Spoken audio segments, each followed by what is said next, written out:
हरे कृष्णा। स्वागत है आपका श्री भक्ति ज्ञान चैनल में। आज हम सुनेंगे कार्तिक मास का चौथा अध्याय।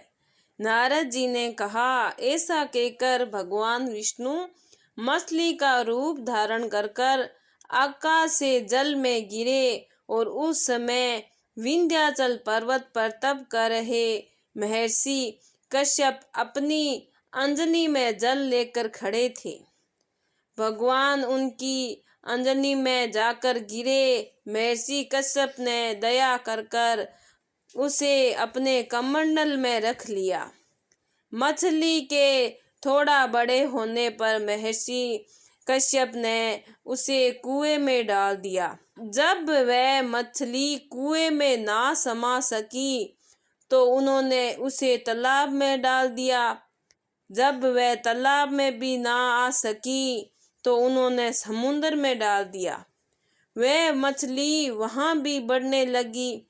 फिर मत्स्य रूपी भगवान विष्णु ने इसे शंकासुर का वध किया और शंकासुर को हाथ में लेकर बद्री वन में आ गए।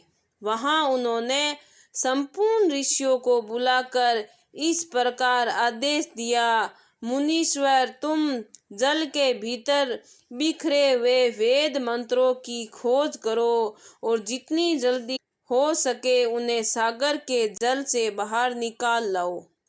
तब तक मैं देवताओं के साथ प्रयाग में ठहरता हूँ। तब उन्हें तपोबल संपन्न महर्षि हो ने यज्ञ और बीजों सहित संपूर्ण वेद मंत्रों का उच्चारण किया। उनमें से जितने मंत्र जिस ऋषि ने उपलब्ध किए वही उन बीज मंत्रों का उसी दिन से ऋषि माने जाने लगे। सब ऋषि एकत्रित होकर प्रयाग में गए। वहां उन्होंने ब्रह्मा जी सहित भगवान विष्णु को उपलब्ध हुए सभी वेदों में अर्पित कर दिए।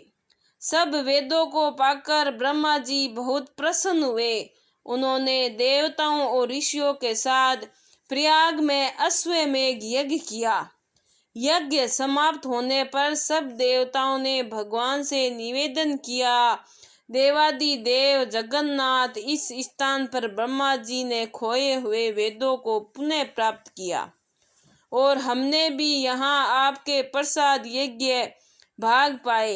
अतः ये स्थान पृथ्वी पर सबसे सर्वश्रेष्ठ पुण्य की वृद्धि करने वाला एवं भोग और मोक्ष प्रदान करने वाला हो।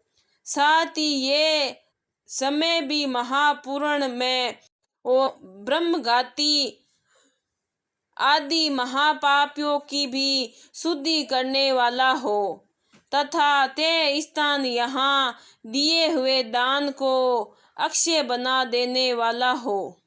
ये वर दीजिए। भगवान विष्णु बोले, देवताओं, तुमने तो कुछ कहा है वह मुझे स्वीकार है।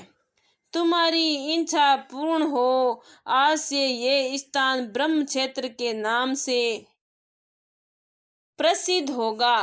सूर्य वंश में उत्पन्न राजा भागीरथ यहाँ गंगा ले आएंगे और वहाँ सूर्य कन्या यमुना से मिलेगी।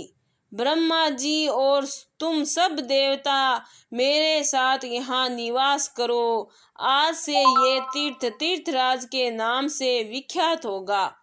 तीर्थराज के दर्शन से तत्काल सब पाप नष्ट हो जाएंगे। जब सूर्य मकर राशि में स्थित होंगे उस समय यहाँ स्नान करने वाले मनुष्य के सब पापों का यह तीर्थ नाश करेगा। ये काल भी मनुष्य के लिए सदा महान पुण्य देने वाला होगा। माघ में सूर्य के मकर राशि में स्थित होने पर यहाँ स्नान करने से सालोक के आदि फल प्राप्त होंगे। देवादिदेव भगवान विष्णु देवताओं से ऐसा कहकर ब्रह्मा जी के साथ अंतर्ध्यान हो गए। तत्पश्चात इंद्र देवताओं ने भी अपने अंश से प्रयाग में रहते हुए वहां से अंतर्ध्यान हो गए। जो मनुष्य कार्तिक में तुलसी जी की जड़ के समीप श्री हरि का पूजन करता है वह इस लोक में संपूर्ण भोगों को उपभोग करके अंत में बैकुंठ धाम को जाता है। इस तरह से कार्तिक महात्म का चौथा अध्याय समाप्त हुआ। अगर आपको मेरी यह कहानी पसंद आई है तो लाइक सब्सक्राइब जरूर करें। बहुत बहुत धन्यवाद।